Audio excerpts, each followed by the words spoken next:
Olá, e aí, tudo bem com você? Em março deste ano, celebramos os 10 anos da criação do Código de Processo Civil, Lei 13.105 de 2015, também conhecido pela sigla CPC. E hoje a gente vai entender direito os principais entendimentos firmados pelo Superior Tribunal de Justiça ao longo dessa última década para consolidar as profundas mudanças trazidas ao direito brasileiro por esse que é o marco legal do processo civil no país. Eu sou Fátima Uchoa e quero você comigo e com os meus dois convidados a partir de agora.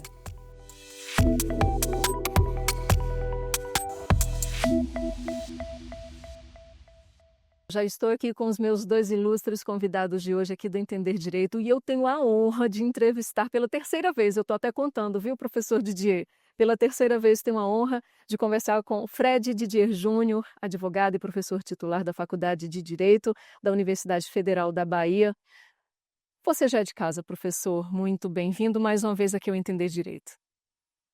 Espero continuar sendo de casa e sempre ser convidada. Para mim é um enorme prazer voltar, entender direito, ainda mais para falar sobre os 10 anos do CPC de 2015, um tema que para mim é muito caro, muito querido. Obrigado, saudações a todos e todas. Que bom, então, tenho a honra também de conversar a partir de agora com Antônio do Passo Cabral, professor titular de Direito Processual Civil da Universidade do Estado do Rio de Janeiro, procurador da República, ex-juiz federal e ex-defensor público. Professor Antônio, sou sua discípula. Muito obrigada desde já por aceitar o nosso convite aqui do Entender Direito. Obrigado a vocês, eu também assisto o programa, conheço todas as discussões aqui, estou muito ansioso para tratar desse tema com vocês e espero que o pessoal goste. Tenho certeza de que vão gostar, viu? Eu começo a pergunta direcionada para ambos, inicialmente para o professor Fred, ele que integrou uma das duas comissões estruturadas no Congresso Nacional para a estruturação do Código de Processo Civil 2015, a Comissão de Juristas. Então, eu começo falando sobre a sistemática dos recursos especiais repetitivos que está prevista aí no artigo 1036 do CPC. Em 10 anos, mais de 1.300 temas repetitivos foram afetados para julgamento nas sessões e na Corte Especial aqui do Superior Tribunal de Justiça. Também aproveito para falar de outros precedentes qualificados, como o IAC, o incidente de assunção de competência, e o incidente de resolução de demandas repetitivas na sigla IRDR. Eu gostaria de saber de ambos, começando pelo professor Fred, como é que funciona essas sistemáticas, o que é que elas implicam nas decisões do judiciário brasileiro de um modo geral. Por favor, professor Fred.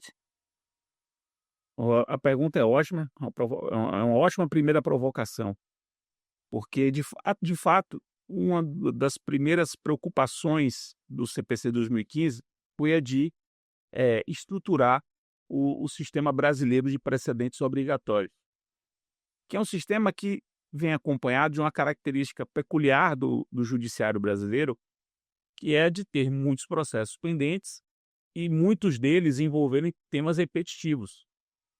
Então, teria que ser um sistema de precedente alinhado com essa característica do Brasil. É claro que nós podemos falar de precedentes em casos não repetitivos, mas como a realidade do judiciário brasileiro envolve, diz respeito a milhares de processos que versam sobre temas efetivos, era preciso construir um modelo de sistema de precedentes aliado a isso.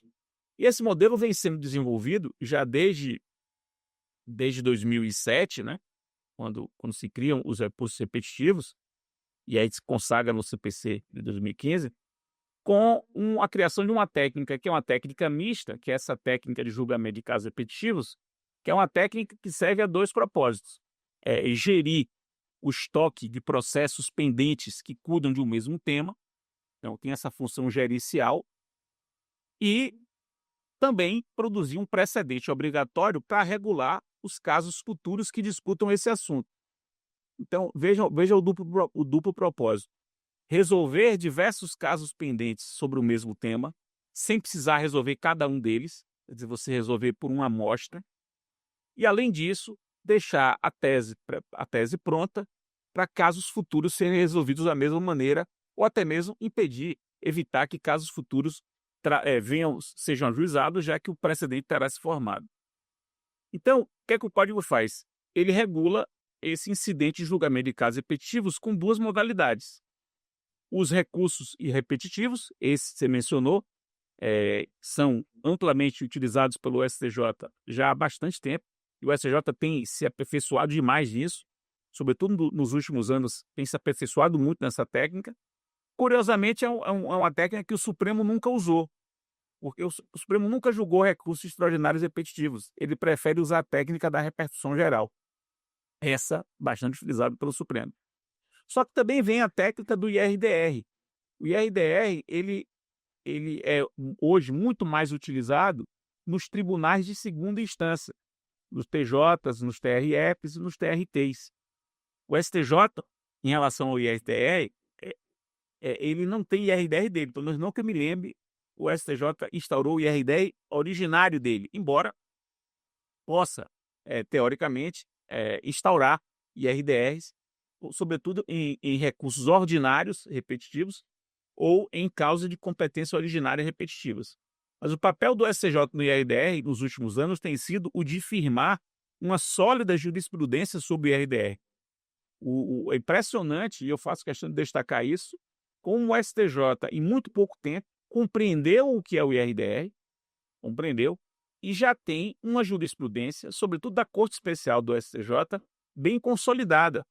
Hoje não dá para estudar IRDR sem examinar os precedentes do STJ a respeito do assunto. Ao lado desses incidentes está o IAC, o incidente de assunção de competência, que é também um incidente de formação de precedentes obrigatórios, mas com uma característica de não supor a existência de processos repetitivos sobre a mesma questão. Na verdade, o IAC ele é organizado exatamente para fechar o sistema. Quer dizer, se a gente quer formar precedentes obrigatórios e os casos são repetitivos, nós temos IRDR ou recursos repetitivos. Se o caso não é repetitivo, a gente tem o IAC. Então, a gente tem os dois modos de se formar precedente obrigatório, um amplo debate, ampla discussão, que são as razões de ser desses incidentes. Eu destaco em relação ao IAC que o STJ teve nesse período de 9 anos de vigência do Código, alguns IACs ajuizados e julgados. Hoje você tem. IAC é hoje uma sigla, né? Uma rubrica, uma classe de processos no STJ, e o STJ tem se valido do IAC e tem julgado IACs, o que é interessante isso. Eu não imaginava que o IAC pegasse como pegou. É impressionante como pegou. Então, o meu balanço é muito positivo em relação a isso. O STJ está ajudando bem. E é perceptível o aperfeiçoamento do STJ em relação a esse tema. Se nós pegarmos as decisões em repetitivos proferidas até 2016 e as pós-2016, a gente vai perceber a diferença na organização da decisão, na qualidade da argumentação, na percepção do sistema de precedentes e do papel do STJ nesse sistema. Professor Antônio, concorda com esse aprimoramento nas decisões aqui do Superior Tribunal de Justiça em relação a essas sistemáticas? Quais são as suas ponderações? Concordo com o Fred, eu acho que o STJ tem tido um papel de liderança nessa temática. Houve um aperfeiçoamento do regimento interno do tribunal também, né, e as regras regimentais hoje são muito bem estabelecidas, e eu acho que isso contribuiu também para que a prática dos recursos repetitivos e do IRDR, do IAC, enfim, dos incidentes de formação de precedente, formação de concentrado de precedente, entrasse de modo natural, digamos assim, na jurisprudência do tribunal.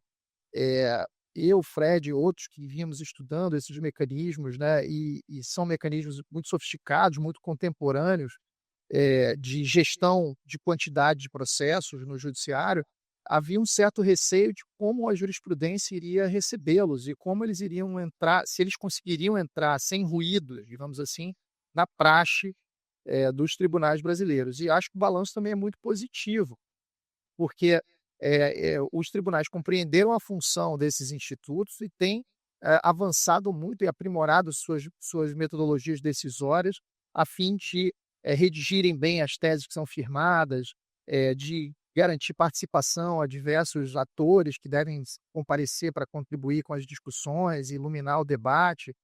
Então, eu acho que se a gente compara não só a prática dos recursos repetitivos antes do CPC de 2015, como a prática dos recursos repetitivos e do IRDR nos primeiros anos de vigência do FOD, e como ela está agora, houve um claro aperfeiçoamento e o papel do STJ tem sido fundamental.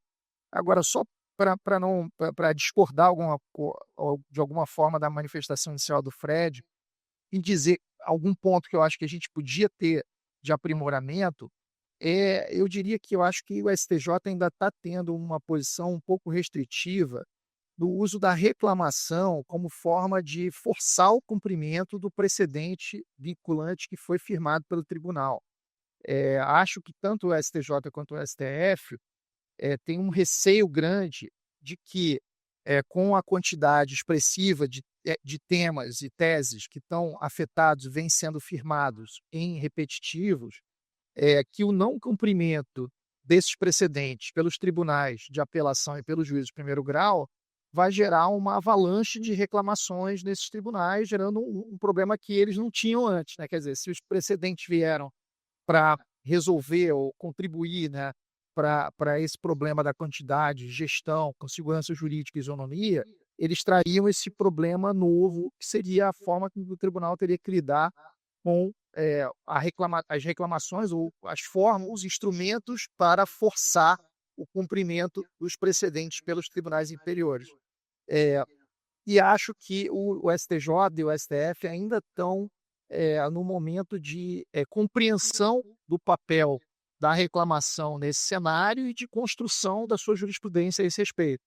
E me parece que um sistema de precedentes efetivo só vai funcionar se os tribunais superiores tiverem mecanismos eficientes para implementá-los ou para forçarem o cumprimento das suas decisões ou para que eles forcem a obediência da autoridade dos precedentes que foram firmados.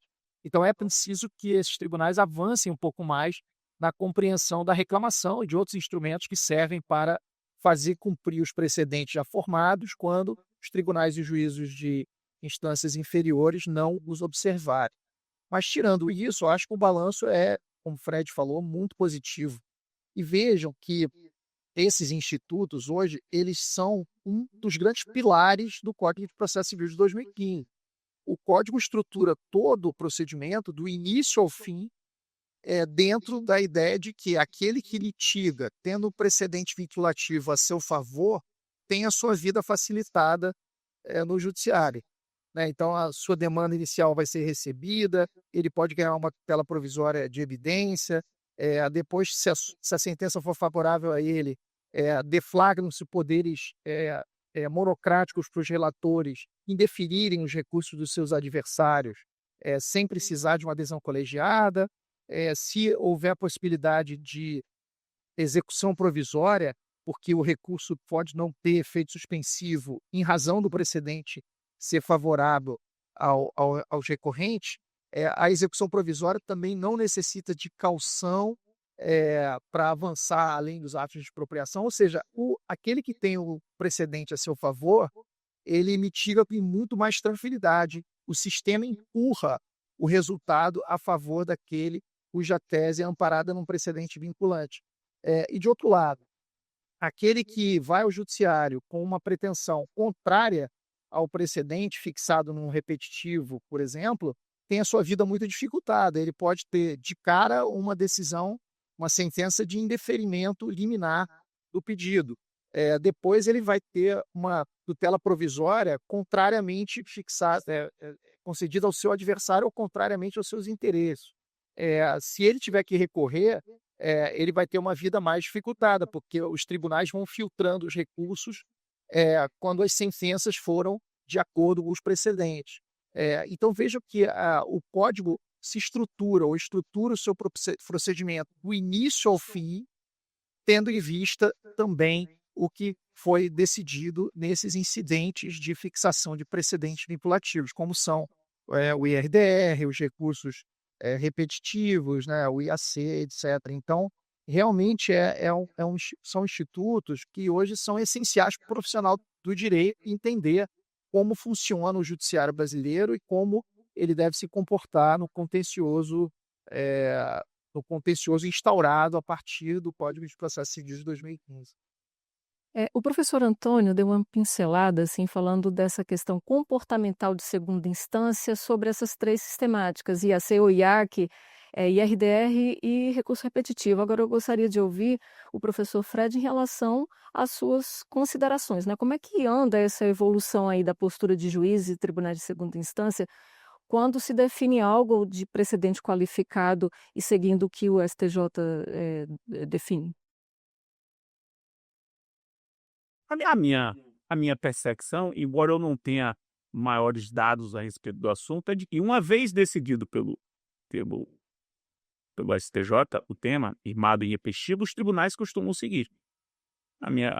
Pelo que eu observo é isso.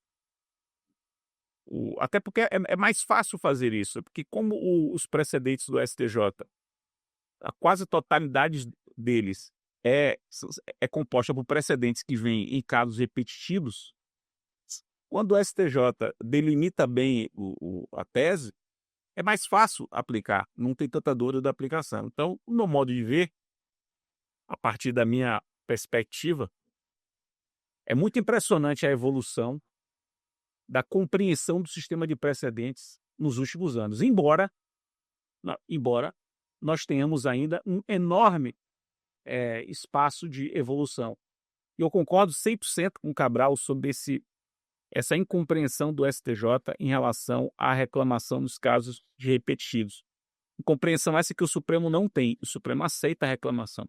Até porque o Supremo não julga repetitivos, ele julga só a repercussão geral. E ele aceita a reclamação. O STJ não. Essa decisão do STJ é uma decisão, a meu ver, equivocada, com todo respeito.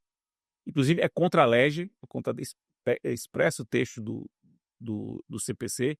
E uma vez, há um ano, quase 2 anos, eu fui convidado pelo STJ para o Congresso Brasileiro sobre o Sistema Brasileiro de Precedentes, e eu falei sobre esse assunto que eu disse, e repito, que disse lá, o STJ tem um encontro marcado com esse seu posicionamento restritivo em relação à reclamação para fazer valer os precedentes obrigatórios em recursos repetitivos.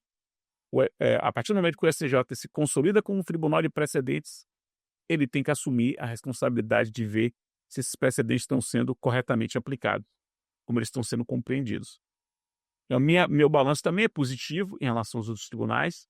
De um modo geral, eles têm entendido, embora eles tenham deixado os precedentes obrigatórios mais a cargo do STJ, do Supremo, do que deles mesmos.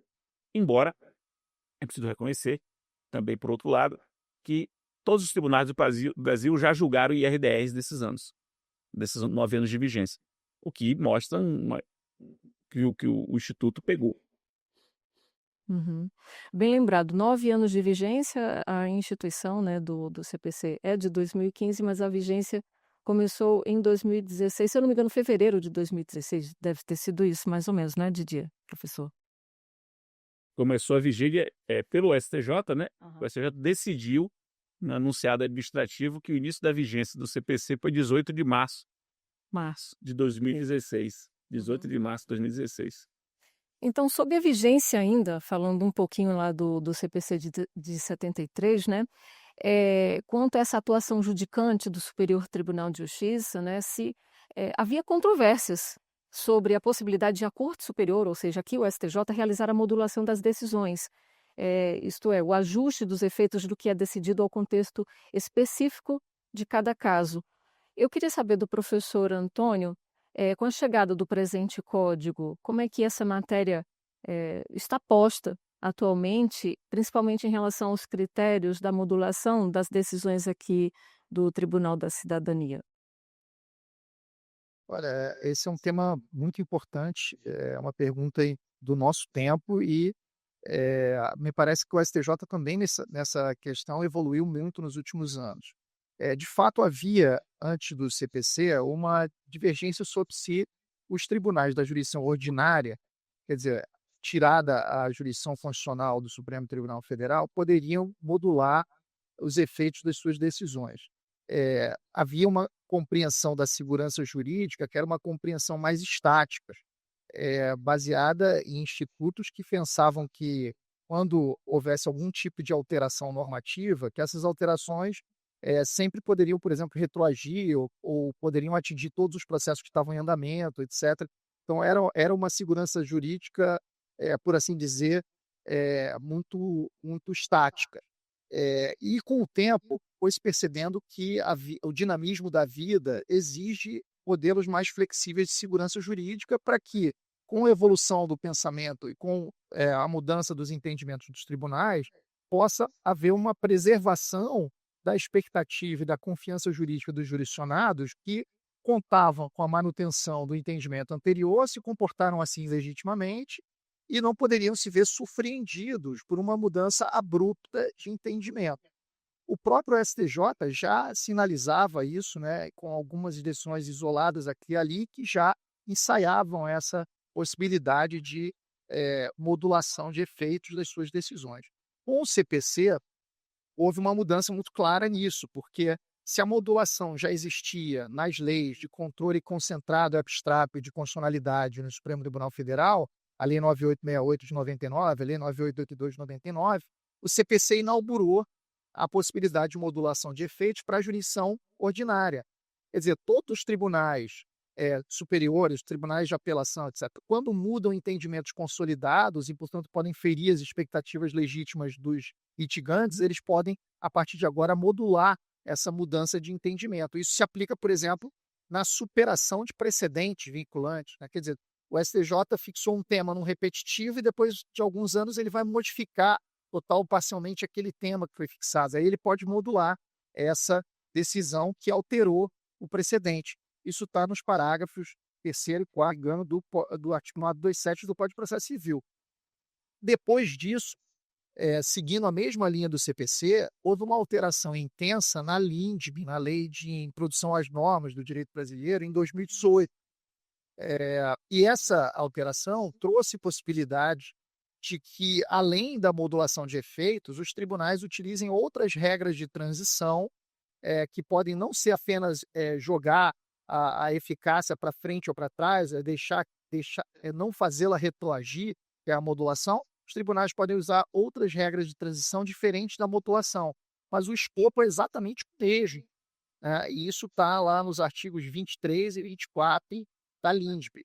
Então, o CPC e a LINDB hoje têm sido muito aplicados pelo Superior Tribunal de Justiça toda vez que vai fixar um entendimento sobre uma matéria controvertida ou quando vai alterar entendimento consolidado em precedentes qualificados.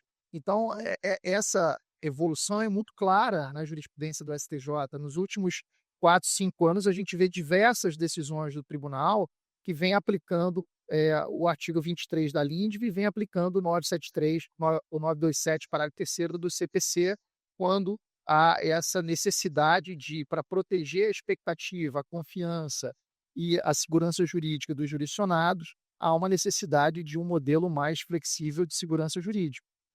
E acho que o balanço também aqui nesse tempo de vigência do CPC é muito positivo.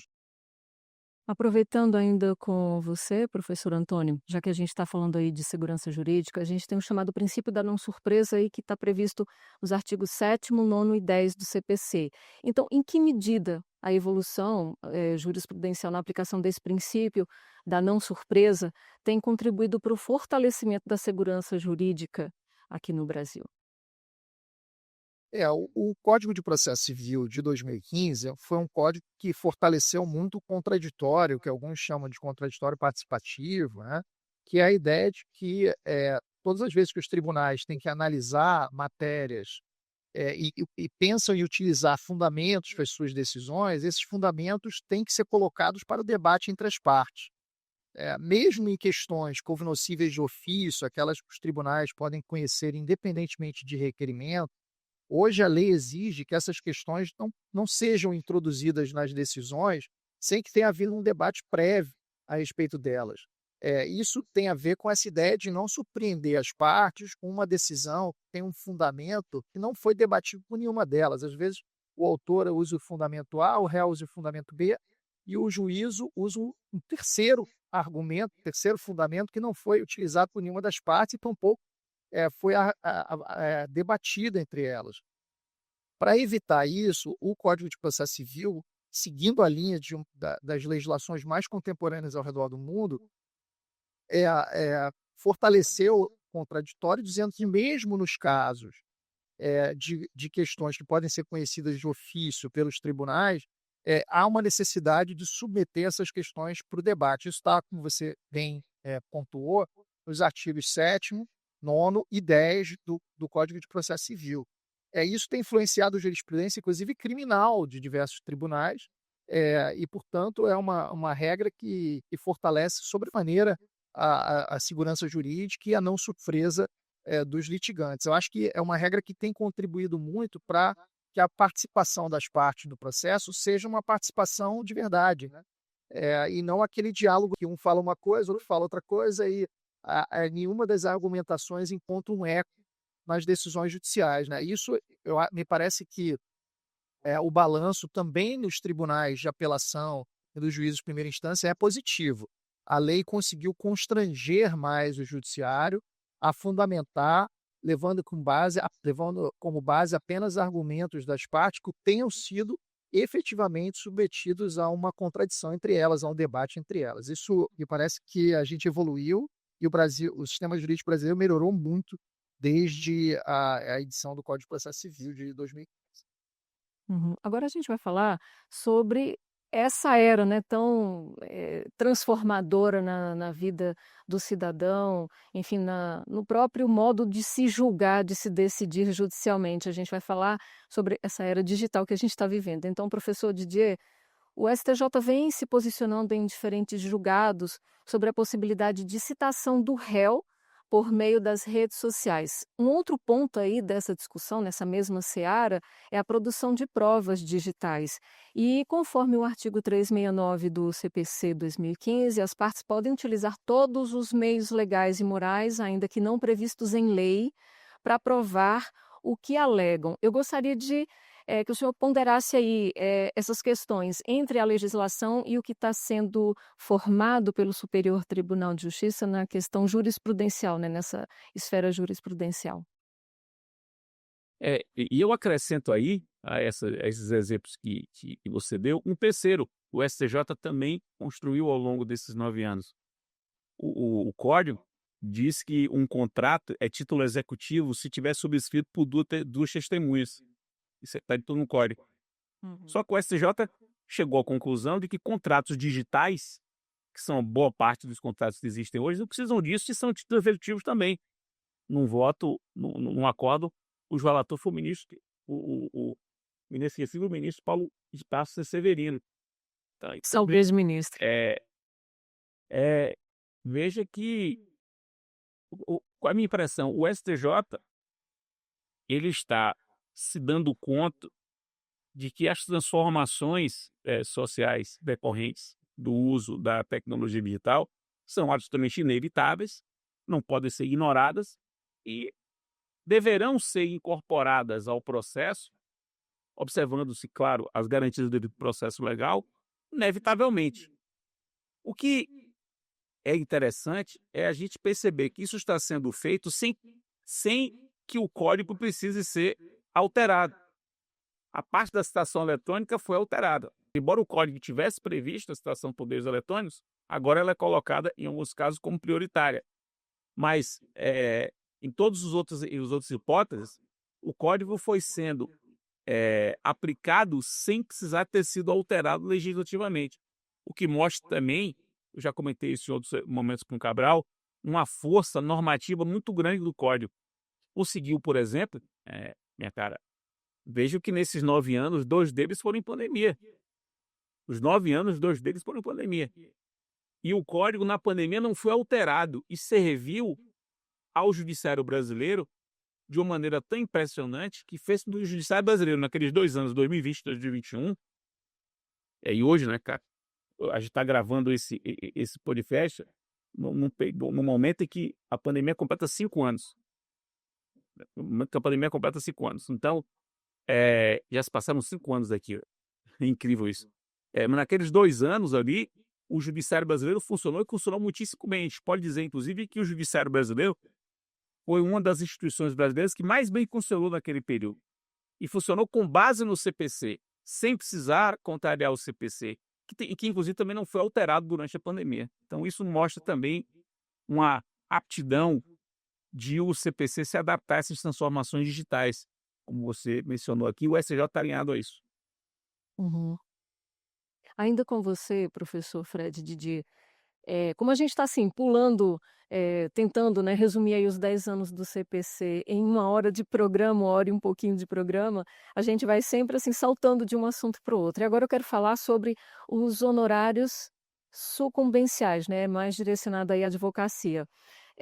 De 2015, enfim, entrando em vigor em 2016, o CPC já sofreu várias alterações e uma delas foi referente a esses honorários. Eu gostaria de saber da interpretação, né, do STJ estabelecida em tese repetitiva, que foi a seguinte: sobre a fixação dos honorários sucumbenciais por apreciação equitativa nas causas de grande valor.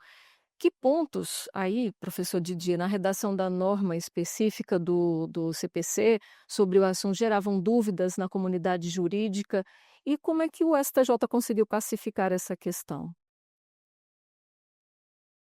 É, aqui eu parto de uma premissa, talvez seja um pouco distinta da sua. Eu acho que o STJ ainda não conseguiu pacificar essa questão, porque esse tema é pouco pacificado. Eu posso dar um testemunho, minha cara.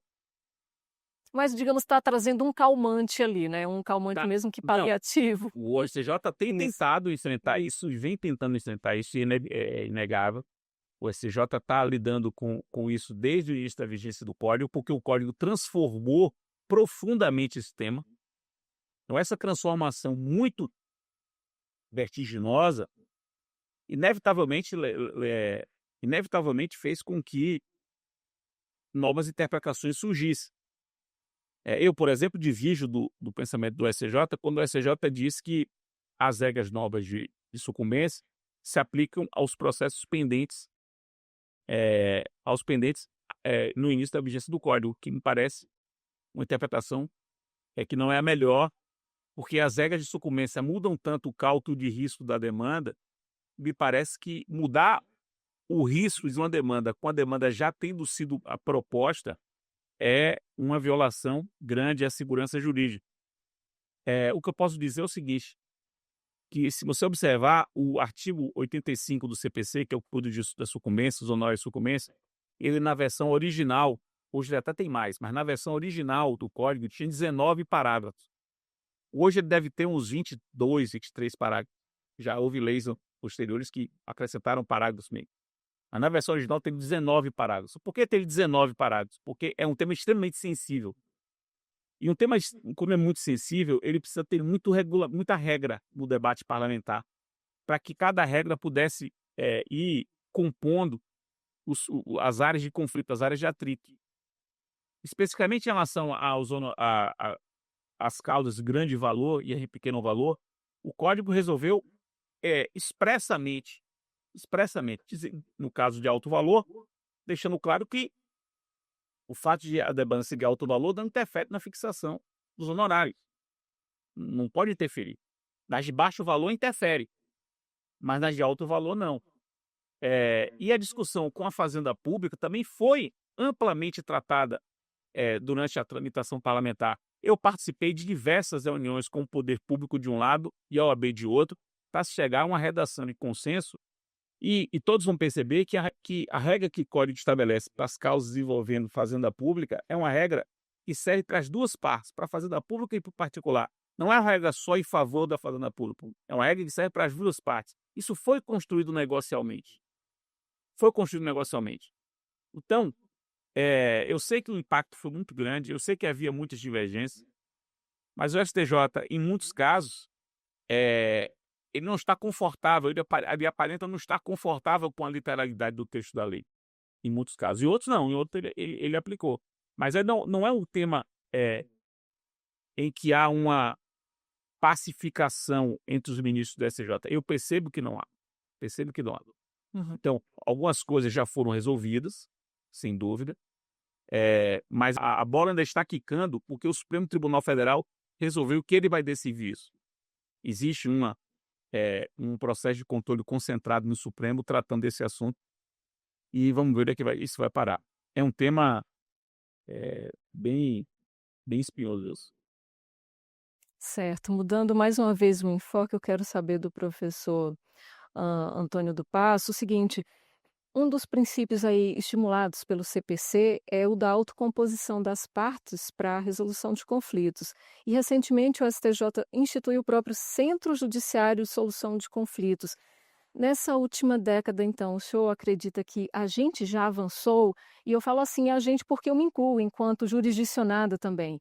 A comunidade jurídica, de um modo geral, a sociedade, enfim, como um todo, já conseguiu internalizar essa vontade de não judicializar? E um outro ponto, né, que como é que você analisa esse atual cenário da adesão das diversas instâncias judiciais a esse modelo, por favor, professor? Tá bom, esse é um tema muito importante, de fato, a autocomposição, a ideia de que os litigantes, as pessoas em conflito têm que buscar soluções elas próprias, né, autocompositivas por meio de acordos, para os seus litígios, é uma tônica, uma tendência do sistema jurídico brasileiro, das últimas décadas. Isso vem desde a década de 1990 e vem se intensificando cada vez mais. O Conselho Nacional de Justiça editou a Resolução 125 em 2010, que é um marco no judiciário brasileiro, determinou a criação, né, em todos os tribunais dos CEJUSC, os Centros de Solução Consensual de Conflitos. É, é muito positivo que esses centros tenham sido criados também nos tribunais superiores, e acho que nós avançamos muito também na criação de uma cultura do acordo, né, uma cultura da autocomposição, uma cultura de que quando a gente tem um problema, uma controvérsia, um conflito, a gente deve procurar as outras partes e tentar um entendimento antes de sair para o litígio judicial desde logo, né. Durante muito tempo, o profissional do direito no Brasil foi formado para a briga, foi formado para o litígio. E hoje as faculdades de direito já têm cadeiras voltadas para mediação, para conciliação, etc. Então, isso vem sendo uma orientação, tanto na esfera pública quanto na esfera do direito privado, eh, que vem repercutindo também nas normas, né. Além da resolução 125 do CNJ, o Código de Processo Civil de 2015 também fortaleceu muito a mediação, a conciliação, a arbitragem, tem um regramento muito detalhado sobre o papel dos mediadores, a mediação, inclusive trazendo a possibilidade de mediação na esfera pública, da administração pública. E depois, no mesmo ano de edição do Código de Processo Civil, ainda em 2015, veio a lei de mediação, né. Então, e depois dessas leis, várias outras foram aperfeiçoando o sistema para que houvesse um incentivo às soluções, consensuais, por oposição à solução imperativa, adjudicada, dada pelo judiciário. E acho que a gente conseguiu evoluir muito nessa temática.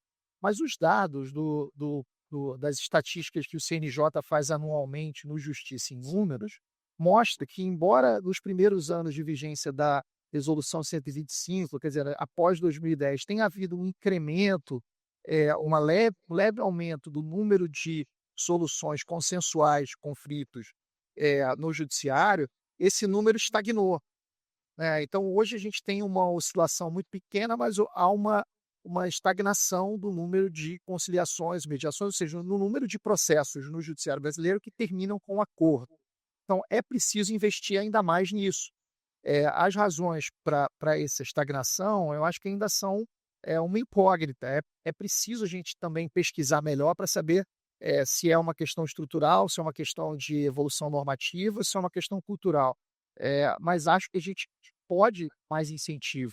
E o fato do STJ ter hoje o Centro, de Solução de Controvérsias, um CEJUSC instalado em funcionamento, pode contribuir para que nos processos no âmbito do tribunal, haja um aumento real do número de autocomposições. Uhum. Professor Didier, eu sei que você também é um grande entusiasta da autocomposição. Em termos de qualidade aí, estrutura, né, humana, enfim, material, a gente tem avançado nesse sentido para a realização, a efetivação da autocomposição? Sim, sim, os avanços são evidentes, isso é bem perceptível. Para mim, hoje, os principais entraves são o desenvolvimento da cultura da autocomposição na formação do profissional do direito, uma percepção pelos profissionais dos benefícios econômicos disso. Os profissionais não têm essa clareza dos benefícios econômicos da autoimposição. E o terceiro problema é o juiz na ponta, o juiz lá na ponta, na primeira instância, diante de um volume absurdo de processos que ele tem, poder se dedicar a isso nas audiências de conciliação. Eles não conseguem administrar tudo isso e muitos não marcam essas audiências, o que acaba comprometendo o número de acordos. Uhum. Professor Antônio, um outro ponto de discussão doutrinária é o alcance do artigo 190 do CPC, que inovou e trouxe aí a possibilidade do negócio jurídico processual atípico entre as partes, ou seja, aquele negócio que não está especificado na legislação. Primeiramente, eu gostaria que o senhor explicasse com exemplos práticos aí do que seria, né, do que se trata esse instituto e também ressaltasse a sua opinião. O senhor é favorável a uma interpretação mais ampla, mais restritiva do negócio jurídico processual? Bom, a pergunta é muito boa. Eu e Fred estudamos os negócios jurídicos processuais, os acordos das partes sobre processo há 20 anos, né? Antes ainda do Código de Processo Civil, a gente já estudava esse tema. E hoje esse é um dos grandes pilares, não só da legislação processual, como da prática profissional do direito. Antes, o que é um negócio jurídico processual? O que é um acordo processual? São acordos ou contratos que as partes podem firmar, cujo objeto não é propriamente o direito material, mas sim o procedimento. Então, as partes podem regular por um acordo aspectos do procedimento ou dos seus direitos, ônus, deveres processuais. Todo mundo que está nos ouvindo sabe que é um negócio jurídico processual, porque provavelmente já os celebrou em algum momento. O foro de eleição, que é uma cláusula que está em qualquer tipo de contrato, é uma cláusula contratual pelo qual os litigantes eles não estão definindo o preço da mercadoria ou algum aspecto da compra e venda propriamente, ou o prazo de uma locação, eles estão definindo competência, eles estão definindo qual vai ser o juízo competente. Então, o objeto dessa negociação não é o direito material, mas sim o processo no Poder Judiciário que pode ser instaurado para resolver os conflitos decorrentes daquele contrato. Então, isso sempre existiu no direito, e o Código de Processo Civil ampliou sobremaneira as possibilidades de as partes de um contrato definirem por acordo as regras aplicáveis ao seu processo. Então, as partes hoje podem adaptar o procedimento do CPC para as suas necessidades. Ela não quer um procedimento que demore muito, então ela pode renunciar a recursos, ela estabelecendo um processo em primeira instância, ou um processo que não tenha recursos sobre as decisões interlocutórias, ou um processo que não tenha recursos para os tribunais superiores, mantendo um recurso de apelação, digamos assim, do tribunal de segunda instância. Elas podem disciplinar aspectos sobre os custos do processo, dividindo os custos meio a meio, independentemente de quem perder, de quem será sucumbente. Elas podem definir aspectos da execução, o cumprimento de sentenças, né, dizendo, por exemplo, que certos bens serão penhoráveis. Elas podem escolher o mediador, elas podem escolher o avaliador de bens na execução, elas podem ampliar ou reduzir prazos, né? Elas podem escolher o perito consensualmente, né?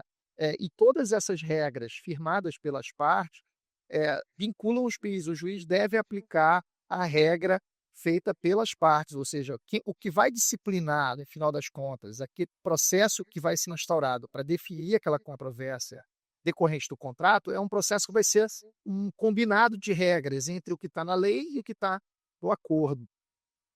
Isso é uma ferramenta muito poderosa. Eu e Fred temos, inclusive, artigos escritos em conjunto, né, sobre essa ferramenta. E hoje o Superior Tribunal de Justiça tem diversas decisões que têm sido paradigmáticas nesse cenário. E você, minha cara, me pergunta qual é a minha opinião, se eu sou favorável ou contrário. Eu sou um entusiasta dos negócios jurídicos processuais, em especial no formato em que foram desenhados no CPC. O CPC ele traz duas cláusulas gerais de negociação, que são os artigos 190 e 200, que abrem o sistema, né? Porque eles permitem que as pessoas convencionem e acordem sobre qualquer aspecto praticamente do processo, independentemente de haver uma regra específica na lei autorizando. E ao lado dessas duas cláusulas gerais, que permitem as convenções atípicas, como você mesmo colocou na sua pergunta, o Código ampliou também o número de convenções típicas, aquelas que estão previstas expressamente na lei. Então, tem convenção sobre os prazos no artigo 222, parágrafo 1º, tem foro de eleição no artigo 63, no 781, no 25, que é o foro de eleição internacional, tem acordo sobre a capacidade no artigo 75, parágrafo 4º, tem acordo sobre a definição de interpretação das regras jurídicas que está no 357, parágrafo 2º, a escolha do perito convencionada pelas partes está expressamente previsto no artigo 471, tem acordos para inversão de ônus da prova, como está lá no artigo 373, parágrafo 3º, a impenhorabilidade pode ser convencionada, o exemplo que eu dei está no artigo 833, inciso 1, o mediador pode ser escolhido, isso está lá no artigo 168. Então, assim, são inúmeros acordos previstos expressamente em lei, e ao lado deles vem duas cláusulas gerais de negociação. O STJ tem tido um papel fundamental, porque já tem, salvo engano, 7 decisões tratando de negócios jurídicos processuais. A primeira foi de 2019, da ministra Nancy Andrighi, depois teve uma do ministro Belize, que fala sobre os requisitos para a celebração do acordo, depois tem uma de 2021 do ministro Luiz Felipe Salomão, também ratifica essa tendência de que o Código quis empoderar as partes para que elas tenham as rédeas, né, de como definir o procedimento e que elas podem realmente adaptar o processo legal, legalmente previsto às suas necessidades. E depois seguiram-se outras decisões do STJ, sempre favoráveis, me parece, à negociação das partes, prevendo que, às vezes, o juiz, como deve ser, deve controlar o acordo celebrado sem deixar que as partes extrapolem, até para que elas não transfiram para o próprio judiciário ônus ou custos elevados desse procedimento negociado. Mas o Superior Tribunal de Justiça fixou, né, balizas muito claras para a negociação processual, e isso tem repercutido na prática.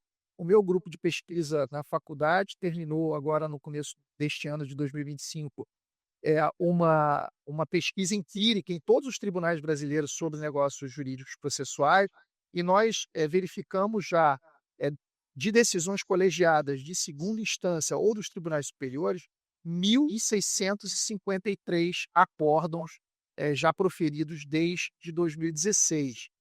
Então vejam como os tribunais vêm incorporando isso ao seu jargão, lidando com a convencionalidade, e como isso está pegando também na advocacia. E Fred pode dizer melhor do que eu, os advogados introduziram essa ferramenta, né, essa intensidade desejada pelo Código de Processo Civil no seu cotidiano, vem celebrando os contratos e, na medida em que esses contratos e acordos processuais vêm discutidos no judiciário, o judiciário tem se comportado muito bem também.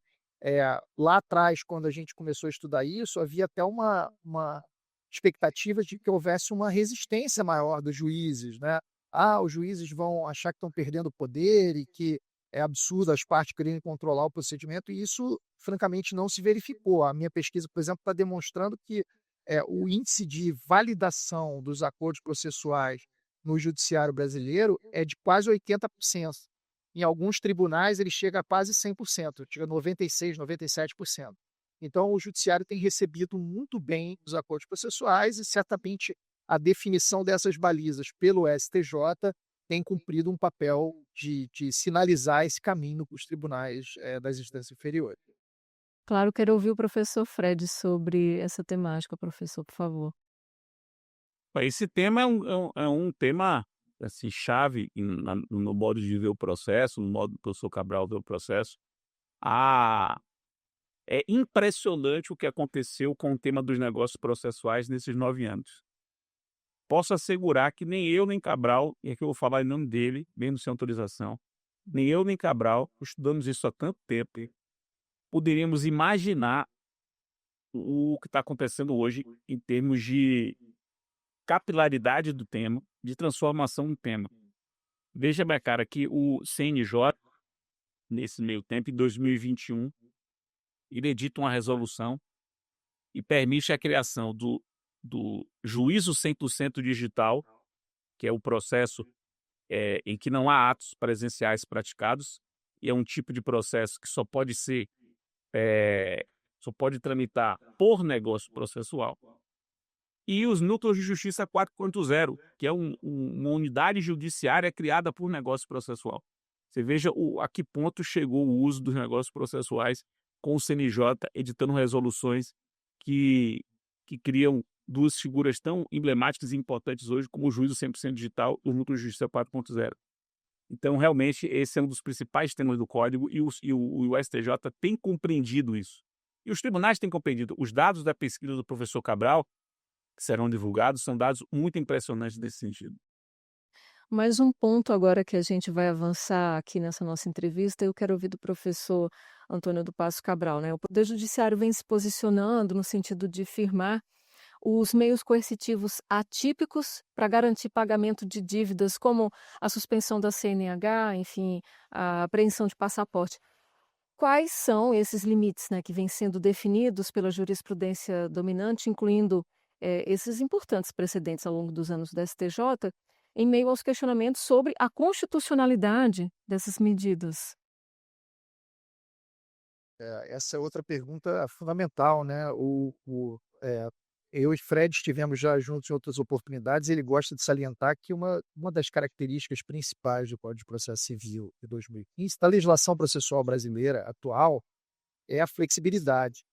E os poderes, ou as medidas coercitivas atípicas, que são poderes dados aos juízes de pressionar as partes e terceiros ao cumprimento de decisões, utilizando para isso técnicas e métodos que não estão expressamente previstos em lei, é uma técnica muito poderosa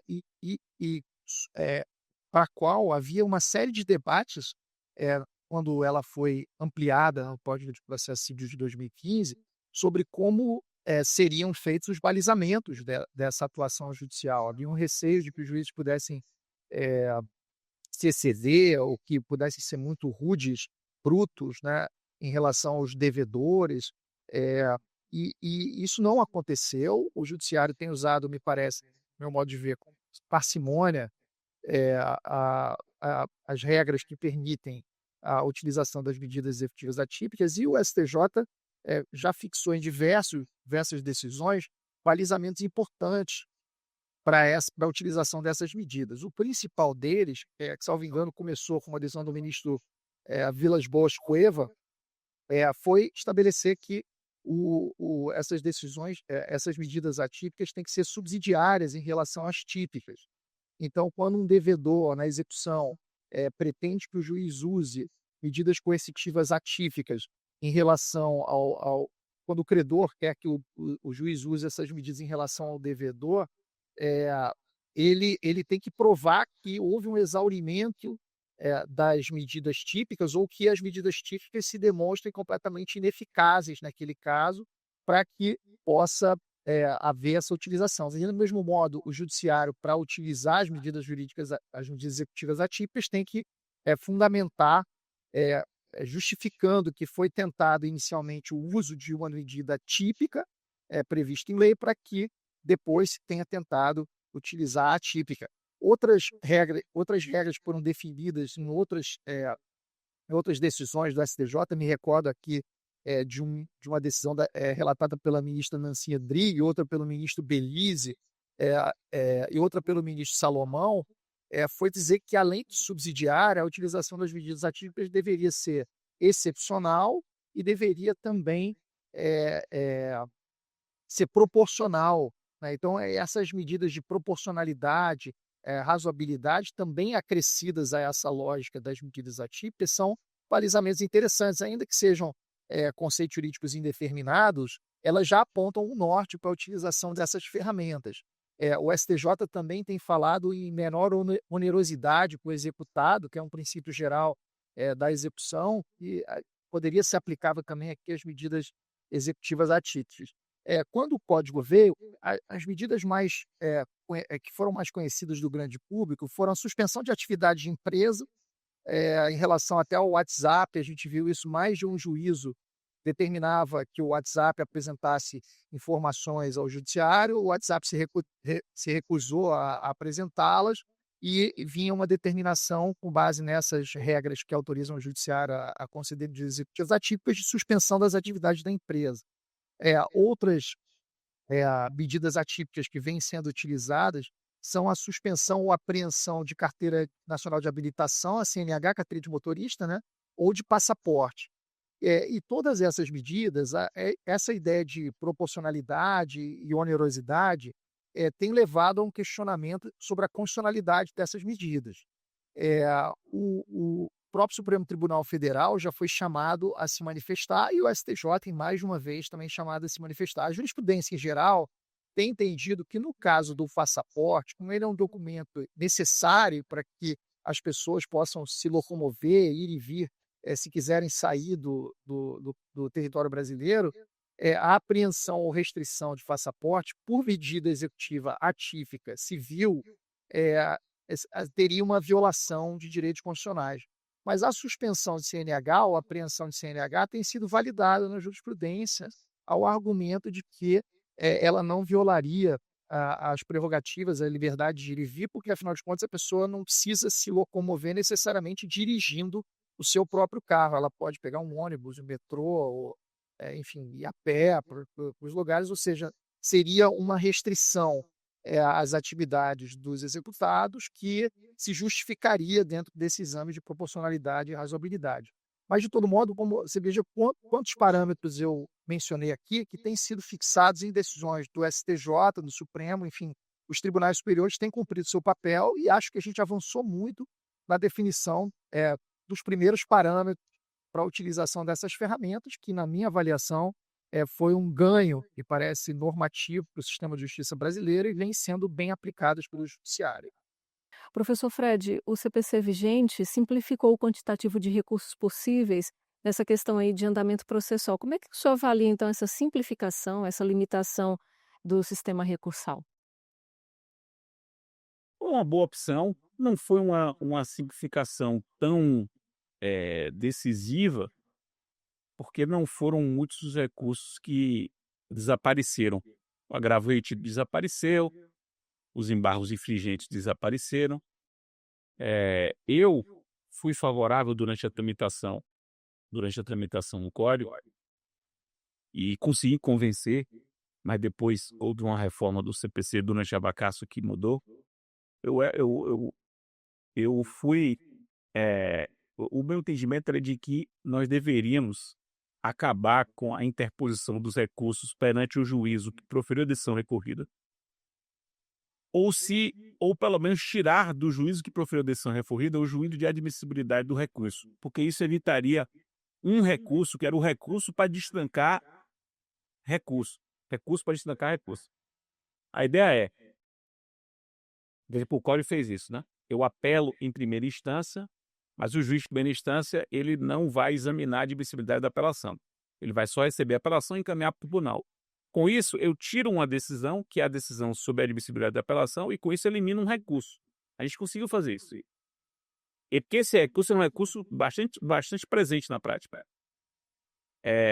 Só que a gente queria fazer a mesma coisa com o recurso especial extraordinário. Tirar essa possibilidade de juízo de admissibilidade do especial extraordinário no tribunal local, para que os recursos já subissem diretamente para o tribunal e, com isso, desaparecer a figura do ARESP e do ARI. Só que a gente não conseguiu e continua sendo o ARESP a principal classe processual do STJ e o ARI uma das principais classes processuais do Supremo Tribunal Federal. Então, houve uma diminuição nominal dos tipos de recursos, mas eu não considero isso um impacto muito significativo na gestão dos processos. Uhum. Para a gente finalizar, começando ainda continuando com você, professor Fred, a quem ou a que o senhor atribui os entraves, né, a maior responsabilidade pelos entraves na celeridade processual, né, no andamento das ações? Vamos lá. Essa pergunta é uma pergunta muito difícil, né, de ser respondida. Vou começar com um número aqui, que é um número importante. O Supremo Tribunal Federal, há 10 anos, ele tinha algo em torno de 150 mil processos pendentes. Hoje ele tem 16 mil, 17 mil processos pendentes. Isso porque há 1.000 ações penais por conta do 8 de janeiro e há um número de reclamações vindas da Justiça do Trabalho que foi muito desproporcional nos últimos anos, que faz com que esse número fique um pouco distorcido. Mas estamos falando de uma redução enorme de processos no Supremo. Por que essa redução não aconteceu fora do Supremo? Me parece por algumas razões. Primeiro, porque o Supremo ele avançou demais no seu plenário virtual, coisa que o STJ começou a fazer agora, mais recentemente. Agora, esse ano de 2025, já se notam sinais das transformações do plenário virtual do STJ e que vai impactar no número de processos no final do ano. Então, primeiro ponto, isso. Segundo ponto, o fenômeno mais recente que aconteceu no Brasil da litigância abusiva, predatória, Predatória. que tem gerado um número absurdo, enorme de processos, que são processos muitas vezes artificiais. Isso é uma preocupação seríssima e é uma das coisas mais importantes sobre as quais nós devemos nos debruçar nos próximos anos. O CNJ está atento a isso e o STJ já, agora no início de março, começou a enfrentar o tema no tema repetitivo 1198. Terceiro ponto, metade dos processos, metade não, pelo menos um terço dos processos no Brasil são execuções fiscais. E a execução fiscal é um tema que o CPC não cuidou. O CPC não cuidou da execução fiscal. Nós temos que examinar a execução fiscal. A execução fiscal do jeito que está, não dá. Não dá. É preciso agora focar nas execuções fiscais. É chegada a hora, finalmente, de a gente resolver a execução fiscal. E outra parte significativa nossa, que o CPC também não cuidou, são os juizados especiais. Os juizados especiais eles se processam com base em uma lei que foi elaborada para um Brasil sem internet. Você imagina isso, minha cara. A lei dos juizados é uma lei que foi pensada para um Brasil sem internet. Um Brasil do final dos anos 80 e início dos anos 90 do século XX. Era um outro Brasil, um outro mundo, na verdade. Um outro mundo. Não dá mais. É uma lei que realmente não dá. Nós temos que repensar completamente o juizado. Mas é repensar mesmo, não é só aperfeiçoar, não. É repensar. Qual é o papel dos juizados especiais no contexto atual do sistema brasileiro de justiça? Isso tem que ser completamente revisto, do meu modo de ver. A começar da gratuidade presumida para qualquer pessoa em qualquer caso. Então, os juizados não podem ser um processo sem risco algum. Não podem ser. Não podem ser processos sem risco algum. Isso foi importante no início dos anos 90 do século XX, mas hoje isso é absolutamente temerário.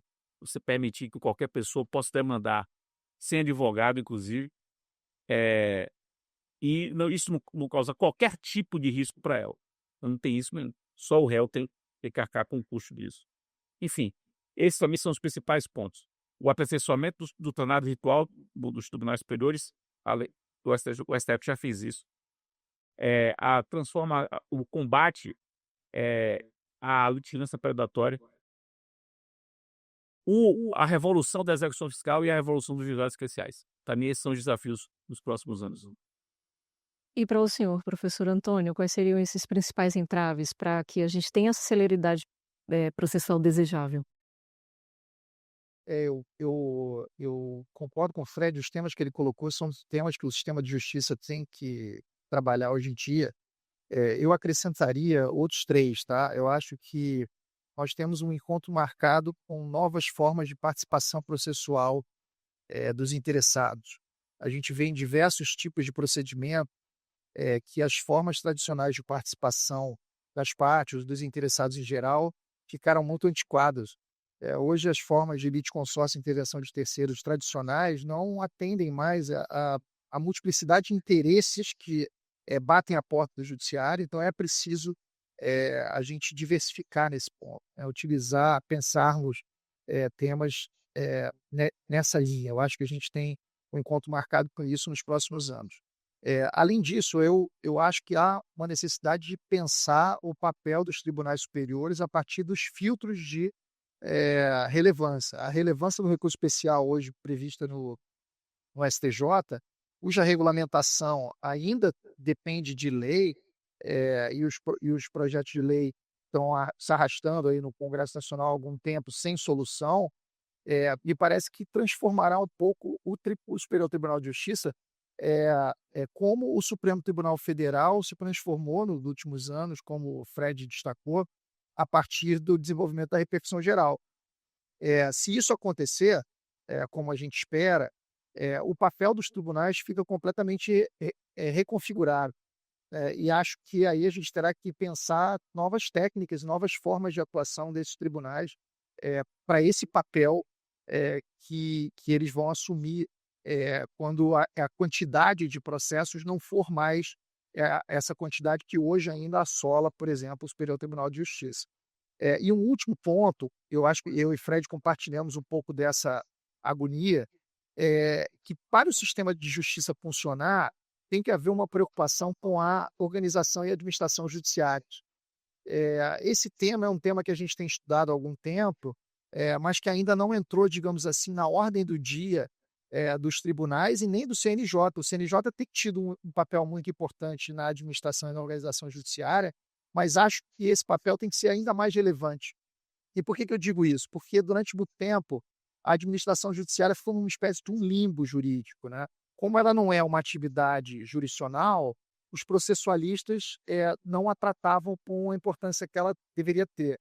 E por outro lado, por ser relacionada ao judiciário, ao sistema de justiça, os administrativistas não a incluíam dentro das suas preocupações. Então, é uma atividade judicial de natureza administrativa, mas que é fundamental para o funcionamento do sistema. E uma série de ferramentas e técnicas que outros países que estão muito na frente do Brasil adotam, por aqui não são sequer estudadas, planejadas e não entram, nem mesmo entram no radar da administração dos tribunais. Então, me parece que essa é uma fronteira para os próximos anos e a melhoria da administração judiciária certamente levará a um impacto de eficiência no Poder Judiciário como a gente nunca antes viu. Então, eu acho que também para o futuro próximo, verificar os caminhos que cruzam a jurisdição com a administração judiciária é algo que a gente tem que ter uma preocupação cada vez maior. Uhum.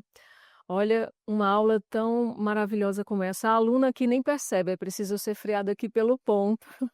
Infelizmente, a gente tem que encerrar, muita coisa ainda havia para ser falada, mas o nosso tempo ainda é curto, resumi aí praticamente 9, 10 anos, né, então em 1 hora é bem complexo isso, mas espero que a gente tenha aqui, dado o nosso melhor para quem nos acompanha de casa. E eu só tenho a agradecer ao professor e procurador da República, Antônio do Passo Cabral, muitíssimo obrigada pela aula. Eu falo que aqui não é uma entrevista, enfim, mais do que um podcast, é uma aula. Muito obrigada, professor. Obrigado a vocês pelo convite, pela gentileza, e sempre que eu estiver podendo discutir, debater ideias com os colegas do Superior Tribunal de Justiça e de outros tribunais, é uma satisfação assim, muito grande para mim. Obrigado por tudo aí, espero que o pessoal tenha gostado, eu adorei, e a gente se vê em outras oportunidades. Ah, que bom que a gente vai ter outra oportunidade, com certeza, viu? Pela terceira vez, então, mais uma vez, professor Fred Didier, você já é de casa, muitíssimo obrigada, professor e advogado, professor tão ilustre aí no âmbito aí do processo civil brasileiro. Muito obrigada pela aula, pelas explicações sempre muito valiosas e preciosas. Muito obrigado mais uma vez pelo convite, estou sempre disponível, eu adorei a conversa. Mais uma vez e sempre, muitíssimo obrigada pela participação aqui no Entender Direito de hoje. E aí, você gostou dessa aula? Eu tenho que confessar, eu amei, espero que você tenha entendido direito comigo hoje, viu? E é o seguinte, se você quiser conferir novamente esse conteúdo e tantos outros da Secretaria de Comunicação Social do STJ, é simples, é só procurar o nosso canal nas principais plataformas de áudio e de vídeo, como o YouTube e o Spotify. Também estamos na TV e na Rádio Justiça. A gente se encontra!